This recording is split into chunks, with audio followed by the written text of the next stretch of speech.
the hadith of Juwayriyah radiallahu ta'ala anha, where Rasulullah sallallahu alayhi wa sallam found her remembering Allah subhanahu wa ta'ala during the day for hours. And then the Prophet sallallahu alayhi wa sallam came back to her and he said that I have said a phrase that if you say it, it is equal to all of those hours. Subhanallah wa bihamdi, adada khalqi, wa rida nafsi, wa zinata arshi, wa midada kalimati. So let's break this down. Subhanallah wa bihamdihi. How perfect is Allah, and all praise is due to Him.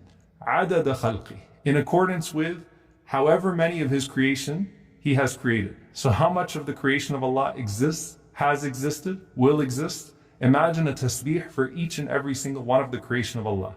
Wa rida nafsihi. And in accordance with that which is pleasing to Him. Wa zinata arshihi. And in accordance with the weight of His throne. Wa midada kalimati.